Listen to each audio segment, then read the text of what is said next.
আসসালামু আলাইকুম। আসলে আমাদের যে কয়েকটা গরু আছে মোটামুটি এখন আমরা ৫ টার মতো দুধ দহন করতেছি। আর অলরেডি একটা আমাদের প্রায় ৩ মাস প্লাস প্রেগন্যান্ট এবং আরেকটা হচ্ছে যেটা নতুন বকনা আরকি। ওটা হচ্ছে আপনার ৬ মাস প্লাস প্রেগন্যান্ট। তো আমরা ইতিমধ্যে লাস্ট ৬ থেকে ৭ দিনের মধ্যে ৩ টা গরুকে বীজ দিলাম। আর যদি আল্লাহর অশেষ রহমতে যদি ৩ টা বীজেই কনসেপ্ট করে গরুর, সেক্ষেত্রে আমরা একসঙ্গে ৭ দিনের ব্যবধানে ৩ টা গরুর বাছুর পাবো। যেটা আসলে আমাদের খামারের জন্য খুবই ভালো এবং একটা ভালো সাইট বলতে পারেন। আমি আশাবাদী, আমি বিশ্বাস করতেছি মনে প্রাণে যে ইনশাআল্লাহ ৩ টা গরু আমাদের একসঙ্গে বীজ কনসেপ্ট করবে। তো যে কালো গরুটাকে একটু আগে দেখলেন, ওটা আমরা বীজ দিচ্ছি গত কয়েকদিন আগে।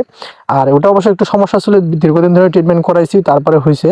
আর এই সাদা গরুটা, এটারও তো অনেক কয়েকবার আপনাদেরকে বলেছিলাম যে এটারও প্রায় ৬-৭ মাস প্লাস হচ্ছে, হিটে আসতেছে না। তো এটাও গত ২ দিন আগে গত ২ দিন আগে একেও আমরা বীজ দিলাম। তো আলহামদুলিল্লাহ আসলে সবকিছুই আল্লাহ তাআলার রহমত। এটা যদিও এখনো তার আপনার যে বডি কন্ডিশনটা একবারে সুস্থ নাই বা ঠিক নেই আরকি, স্বাস্থ্যটা একটু কম আছে। তো আশা করতেছি যেহেতু বীজ দিলাম, যদি বীজটা কনসেপ্ট করে খুব তাড়াতাড়ি স্বাস্থ্যটা ফিরে আসবে।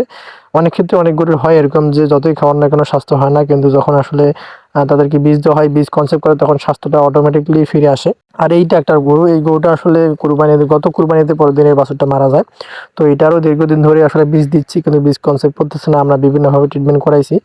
তো ইতিমধ্যে এটাকেও আমরা আসলে সর্বপ্রথম এটাকে বীজ দেই, তারপর হচ্ছে ওই কালোটাকে বীজ দেই। আর গত ২ দিন আগে ওই সাদাটাকে বীজ দিয়েছিলাম। তো আমরা আশা করতেছি এবার এটারও আটকেবে, বীজটা কনসেপ্ট করবে। তো সবকিছুই আসলে আল্লাহ তাআলার ইচ্ছা। আল্লাহ যদি চায় তাহলে আমাদের ৩ টা গরু একসঙ্গে কনসেপ্ট করবে। আপনারা একটু দোয়া করবেন আমাদের জন্য। কারণ আসলে আমাদের মতো খামারিদের জন্য যদি একটা বীজ কিন্তু অনেক, মানে অনেক দাম পড়ে আরকি, ৬০০-৭০০ টাকার মতো দাম পড়ে। এখন যখন একটা বীজ আসলে মিসকনসেপ্ট হয়ে যায়, আবার নতুন করে বীজ দেওয়ার লাগে। এটা আসলে অনেকটা ব্যয়বহুল। এইভাবে আসলে খামারগুলো লস হয়।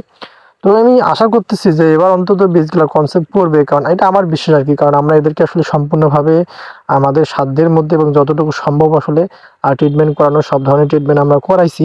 আশা করতেছি বীজগুলো কনসেপ্ট করবে। যদি কনসেপ্ট করে তাহলে যে ধরনের বুলির বীজ দেওয়া হইছে, আমরা বাছুরগুলোও ভালো পাবো এবং আশা করতেছি এদের দুধেরও অনেকটা উন্নত হবে।